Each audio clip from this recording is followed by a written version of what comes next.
함께 나눌 하나님의 말씀 다니엘서 1장 14, 15, 16절 세 절입니다. 14, 15, 16절입니다.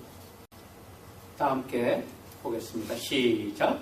그가 그들의 말을 조차 열흘을 시험하더니 열흘 후에 그들의 얼굴이 더욱 아름답고 살이 더욱 윤택하여 왕의 진미를 먹는 모든 소년보다 더욱 나아 보인지라. 이러므로 감독하는 자가 그들에게 분정된 진미와 마실 포도주를 제하고 채식을 주니라. 아멘. 아멘.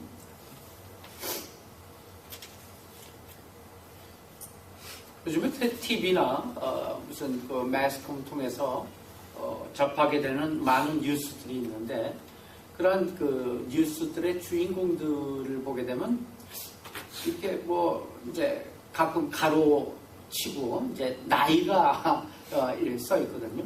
그 나이들을 보게 되면 얼핏 굉장히 이 나이가 차이가 난다, 이런 걸 많이 느껴요. 다시 얘기하면은 젊은 세대들, 뭐 20대, 30대 혹은 40대들이 세상의 중심에 서 있구나, 이런 걸 많이 느끼죠. 예. 그러면서 내가 많이 늙었구나 이런 걸 느끼게 돼요. 세상의 중심에 서 있고 세상을 움직이고 세상을 또 이끌고 나가고 세상에 많은 이 면에서 힘을 쓰고 있는 그런 세대는 분명히 30대, 40대 그리고 뭐 더러 50대들이 지금 되고 있다, 이런 걸 많이 느낍니다. 그들을 비교해 볼 때 옛날에는 굉장히 어렸던 사람들인데 그들에 의해서 사회가 움직이고 세상이 움직이구나, 이런 걸 좀 요즘에는 더욱더 느끼고 있습니다. 그래서 과거에 그 청년이었을 때, 아니면은 과거에 그 어린 나이였을 때 그 사람들인데, 바로 그때 그 즈음의 나이인데 지금은 세상의 중심이 되고 있는 것 같다 느끼게 되면서 바로 그런 사람들, 그런 젊은이들, 그 젊은이들이 굉장히 중요하구나. 그 젊은이들의 젊은 때에 그러한 그 삶과 여러 가지 개발과 여러 가지 젊었을 때의 그 행동들이 결국은 지금의 저들이 되어 있다, 이런 걸 딱 많이 느껴요. 그래서 어느 나라든 그 나라의 청년들을 보게 되면 그 나라의 장래를 알 수 있겠구나. 이제 그걸 느끼게 되는 거예요. 옛날에는 뭐 교회에서 그냥 뛰어다니는 어린 아이들인데 쟤네들이 뭘 했는데 그 아이들이 벌써 세상에서 중심이 되는 그러한 나이가 되다 보니까 새삼스럽게 저는 그걸 느낍니다. 그래서 어느 나라든 뭐 미국이나 우리 고국이나 마찬가지에 그 나라의 청년들을 갖다 주의해 볼 필요가 있다, 이런 걸 새삼 느끼게 되는 것이죠. 뭐 말하자면 영민이 같은 나이 때 뭐 10대 말, 20대 초 이럴 때 그 청년들이 우리가 주목해야 되고 그들을 위해서 무언가를 갖다가 나라가 혹은 기성세대가 베풀어야 되는 거다, 이런 걸 많이 느낍니다. 그래서 그 어느 나라든 그 나라의 청년들을 보게 되면 그 나라의 장래를 예측할 수 있다. 이것을 비로소 이제 저는 느끼게 되는 겁니다. 그걸 진작에 느꼈으면은 더욱더 그 청년들, 어렸을 때 그들을 위해서 더욱더 투자하고, 더욱더 배려하고, 더욱더 교육하며, 그들과 함께 호흡을 했었으면 하는 그런 아쉬움이 지금 생기게 되는 것이죠. 청년들은 다음 세대를 짊어질 그런 사람들인 것이 분명합니다. 그러므로 청년들에게 희망을 가진 나라, 그런 나라들은 앞날이 밝다. 혹은 청년들에게 이렇게 희망을 주지 못하는 나라는 그 앞날이 없다, 이런 얘기죠. 요즘에 뭐 국회에서 무슨 일이, 지금 한국 국회입니다. 무슨 일이 있냐면은 이 박근혜 대통령이 선거 공약으로 내세웠던 내용이래요. 저는 잘 몰라요. 아무래도 멀리 떨어져 있으니까. 이 국민학교, 중학교, 국민학교 아니죠, 초등학교죠. 초등학교, 중학교, 뭐 고등학교 학생들의 무상급식을 아마 공약으로 내세웠던 모양이에요. 그런데 지금 재원이 없어요. 나라가 지금 거의 망하게 생겼어요. 그래서 공무원의 연금도 깎고, 공무원 옛날에는 이제 연금을 많이 줬는데 그거 이제 더 이상 줄 수가 없다. 지금 이렇게 지금 이 국회에서 나와서 그걸로 많이 지금 나라가 혼란하고 있죠. 마찬가지예요. 어린아이들, 어린 아동을 위한 무료급식도 돈이 없어서 못 주겠다. 이런 얘기죠. 그러니까 그 학부모들이 나라 믿고 살 수가 없다. 뭐 이런 아주 시끄러워요. 그런 거 갖다가 제가 뉴스로 지금 접해 보면서 나라가 좀 어렵더라도 어린 아이들을 위한 투자는 절감하거나 그러한 절감의 이유가 될 수가 없다. 이런 생각을 해봅니다. 왜냐하면 청년들에게는, 적어도 어린 아이들에게는 희망을 갖고 있어야 되는 나라, 그 나라가 앞날이 밝은 나라이기 때문에 그렇죠. 그래서 어린아이들을 위한 투자는 아낄 필요가 없다. 그렇게 생각합니다. 마찬가지 가정에서도 자녀들, 특히 가정에서의 청년들은 그 가정의 희망이 되죠. 지금 박효은 지사님의 애들, 그 아이들이 이제 희망이 되는 겁니다. 그 아이들이 이제 곧바로 커요. 이제 벌써 영석이는 많이 컸죠. 예, 이제 거의 성인에 대해 가고 있는, 진짜로 그 아기가 성인이 돼 가고 있는 그런 입장이에요. 언제 크는지 모르게 그렇게 크지요. 그런 아이들이 결국 가정의 희망이 됩니다. 그렇듯이 우리 그리스도인들은 누구의 그 희망이에요? 하나님의 희망이라는 사실이에요. 그렇죠? 우리 부모님들이, 아이들이 부모님들의 희망이듯이 우리 그리스도인은 하나님의 희망인 것입니다.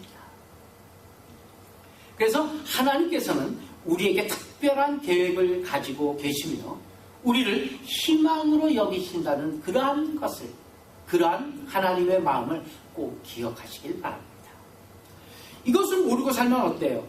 삶의 목적과 이유가 없는 그러한 마구잡이로 사는 삶이 될 뿐입니다. 그러나 내가 천하를 지으신 하나님의 희망이구나 라는 것을 간직하고 살아갈 때, 그런 아이덴티티, 그런 어떠한 그 에고로 살아갈 때 결국 우리의 삶이 하나님의 영광이 되게 되는 것입니다. 청년기는요, 특징이 있어요. 이 영민이도 특징이 뭐냐면요, 청년기에는 굴곡이 심해요. 굴곡. 그렇죠? 영어로 얘기하면 ups and down이 굉장히 심합니다. 살아보면 그래. 그리고 그 청년들을 키워보니까, 어린아이들 갖다 키워보니까 그래요. 그 나이 때는 20대, 30대까지는 굉장히 굴곡이 심합니다. 반면에 그런 굴곡 속에서 획기적인 변화의 기회를 얻을 수 있는 아주 좋은 시기가 바로 청년 때예요. 그렇기 때문에 굉장히 중요한 거예요. 어른 돼갖고 현재 중년기, 노년기가 돼갖고 생각하는 것보다 청년기 때 한번 생각해서 한번 다짐하고 한번 결심해서 행하는 그것이 굉장히 값진 거예요. 왜냐? 그것으로서 장래가 보장되기 때문에 그렇습니다. 굉장히 획기적인 변화를 맞이할 수 있는 게 굴곡이 심한 청년기이다.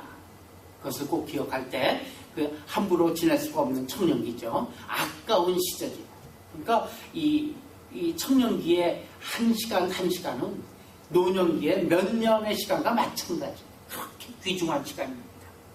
이런 시기를 어떻게 지내는가 따라서 장래가 정말 크게 좌우된다는 사실입니다. 바벨론 왕 느부갓네살은 자신이 정복한 각 나라들에서 특별히 젊은 청년들을 모았어요. 각 나라마다 젊은 청년들을 갖다가 포로로 끌어오게 했어요. 왜 그럴까요?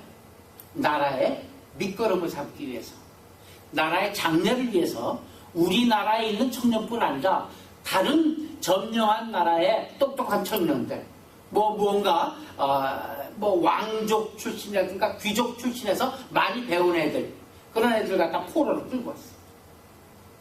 그들은 흠이 없이 아름다웠어요.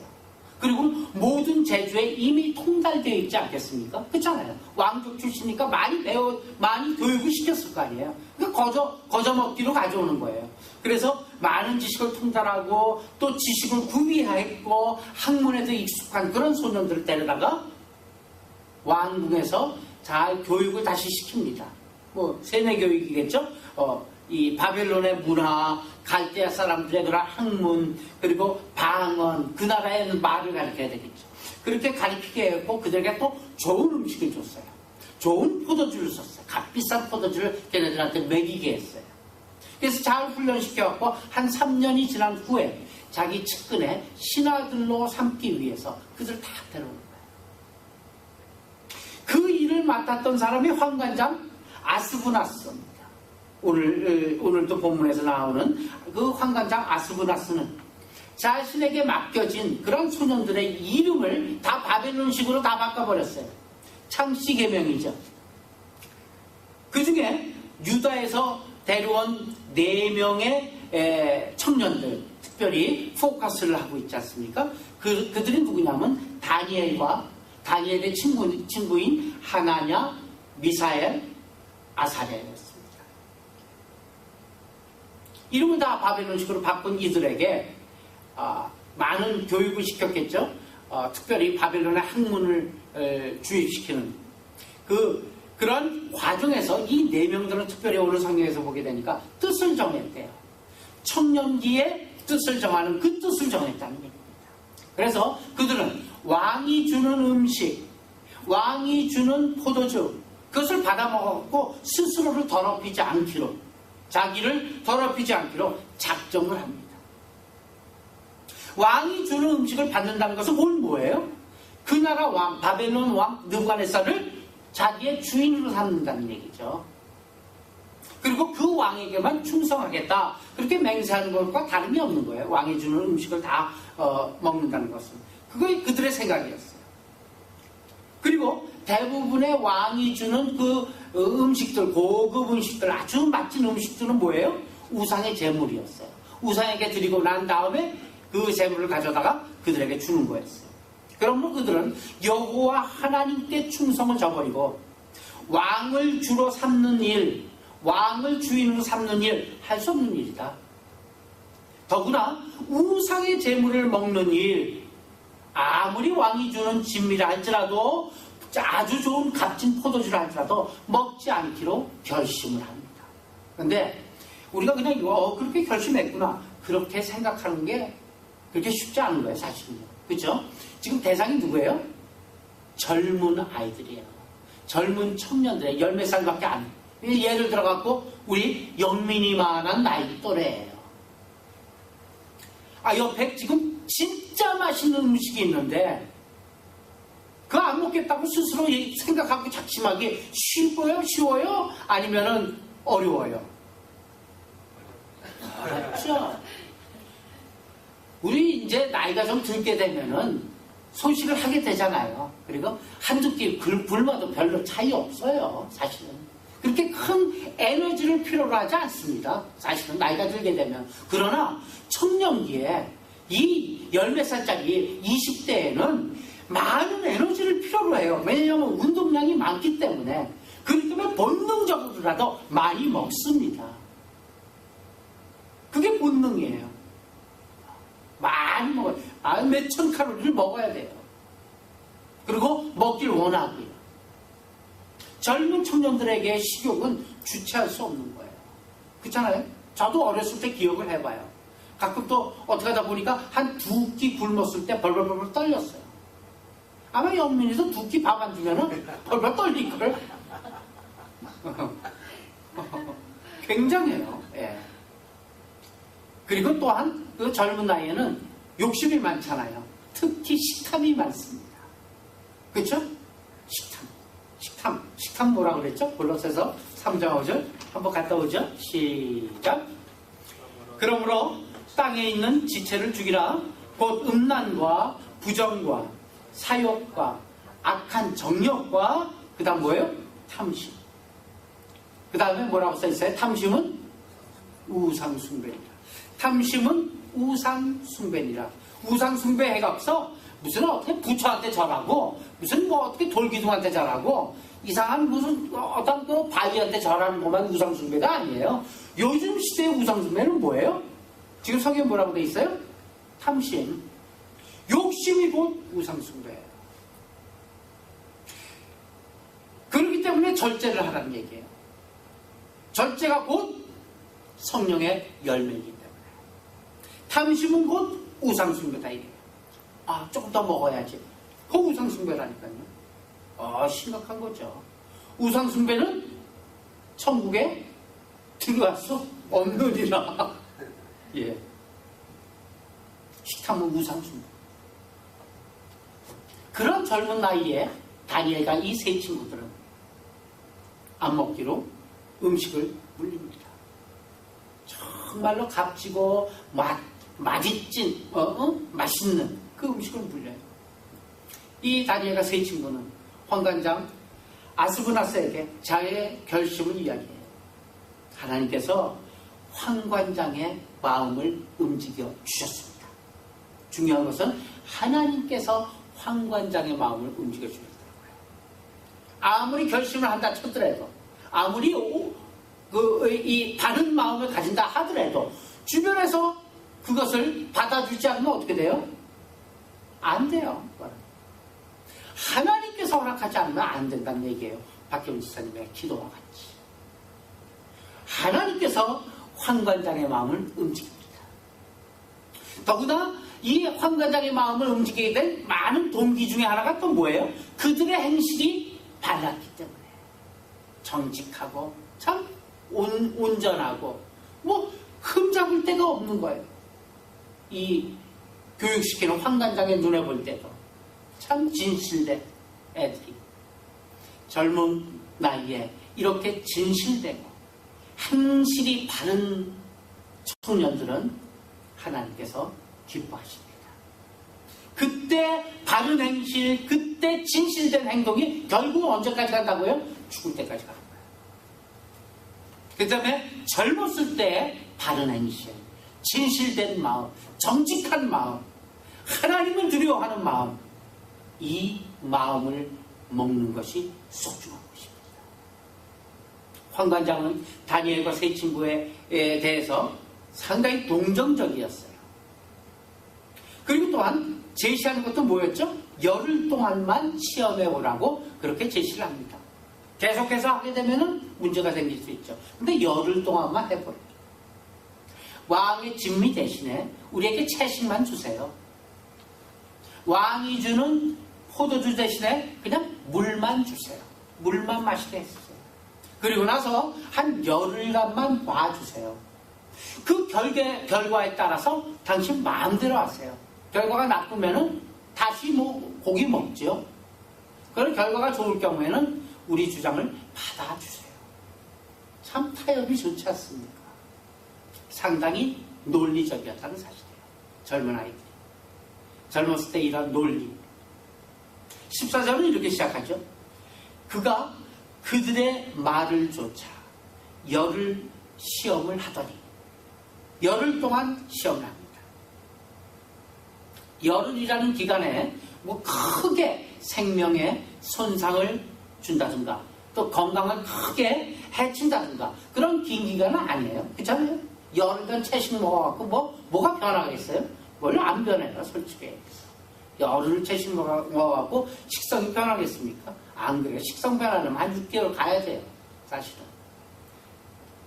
얼마든지 시험을 할 수 있는 충분한 기간이기도 해요, 열흘은. 참 좋아요. 그래서 다니엘과 세 친구들이 제안한 그 말을 쫓아서 열흘을 시험을 합니다. 열흘 시험하는 동안 감독자에게 생기는 또 이득이 있죠. 그렇죠? 감독자는 왕국에서부터 음식 다 받아올 거 아니에요. 엄청나게 맛있는 음식들 다 받아와요. 왕이 주는 산의 진미, 거기다 포도주, 그걸 갖다 다 받아오지만 얘들은 안 먹어요. 그럼 뭐가 나와요? 그 음식들이 자기한테 남는 거예요. 산의 진미가. 중간에서 자기네들이 먹겠죠. 그리고 값싼 채식만 주면 돼요. 분량으로 따지면 얼마나 많겠어요, 사실. 4명이 열을 먹을 분량이면 꽤 되지 않습니까? 그것도 값비싼 음식들이 대부분이니까. 그래서 그 분량으로 얼마나 많겠어요? 4사람이 열흘 동안 먹는 식량.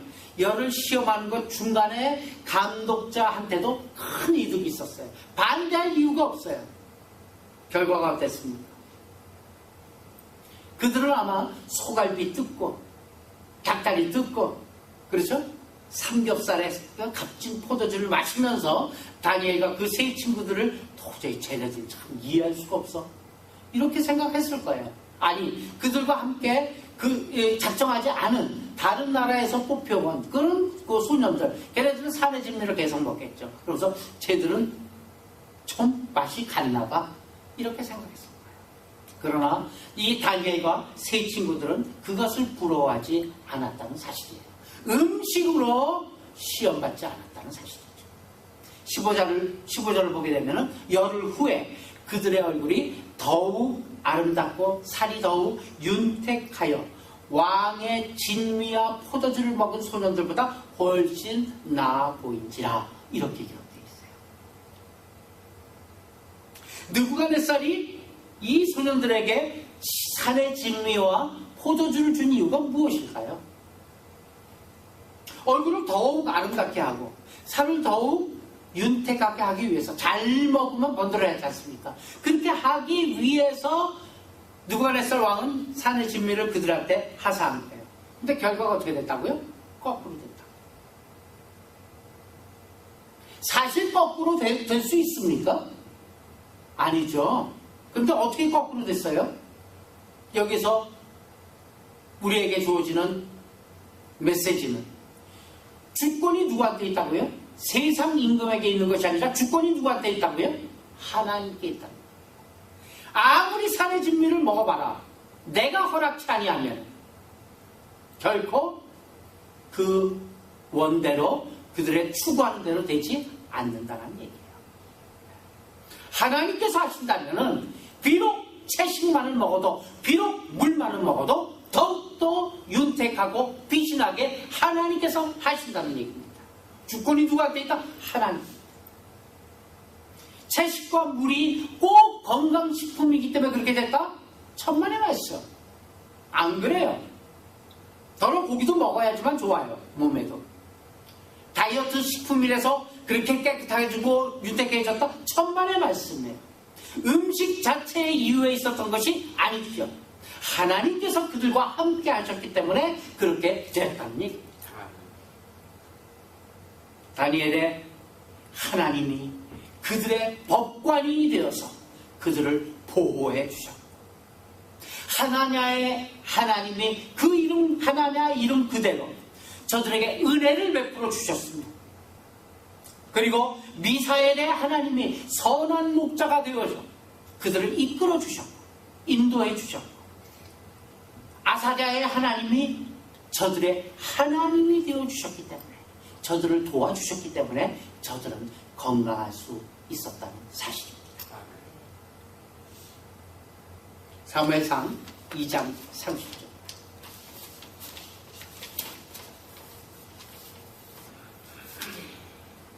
같이 한번 보겠습니다. 그러므로 이스라엘의 하나님 나 여호와가 말하노라. 내가 전에 내 집과 내 조상의 집이 내 앞에서 영영히 행하리라 하였으나 이제 나 여호와가 말하노라. 결단코 그렇게 아니하리라. 나를 존중히 여기는 자를 내가 존중히 여기고 나를 멸시하는 자를 내가 경멸히 여기리라. 아멘. 나를 존중히 여기는 자를 내가 존중히 여기겠고 나를 멸시하는 자를 내가 경멸히 여기리라.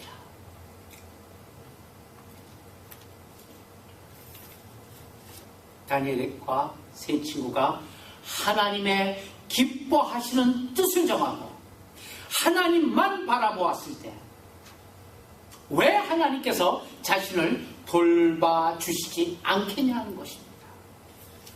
하나님께서 책임져 주실 것이다.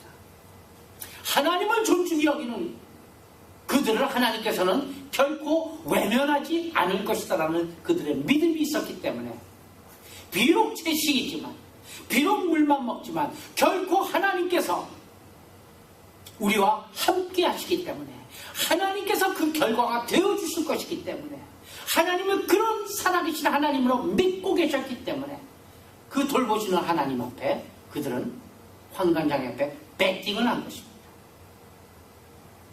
다니엘 때문에 하나님이 영광을 받으시고 하나님의 이름이 높여진 것처럼 나 때문에, 우리들 때문에 하나님이 높임을 받고 영광을 받아야만 되는 것입니다.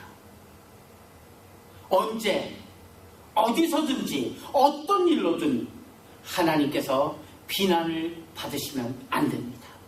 나의 행동, 나의 생각, 나의 모든 것을 통해서 하나님이 영광을 받으시고, 그리고 나의 이름이 높여지는 것이 아니라 하나님의 이름이 높여지기 위한 그 길, 그 생각, 그리고 그 결단이 우리에게도 있기를 예수님의 이름으로 축원합니다.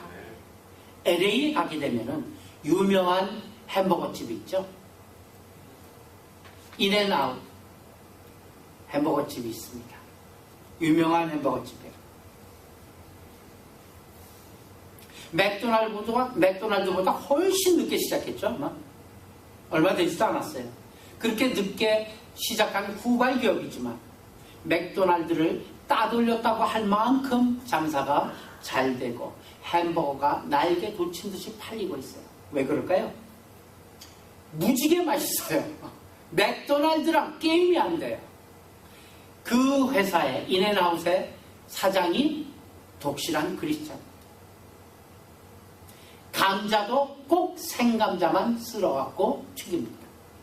여기 우리 유럽에 있는 딕스가 그렇듯이, 아니면은 저 밑에 파이프에 있는 어디죠?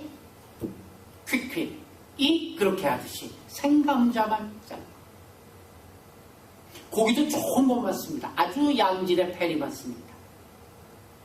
인앤아웃 들어가도 복을 받고 나가도 복을 받는다는 신명기 28장 6절 말씀 한번 같이 볼까요?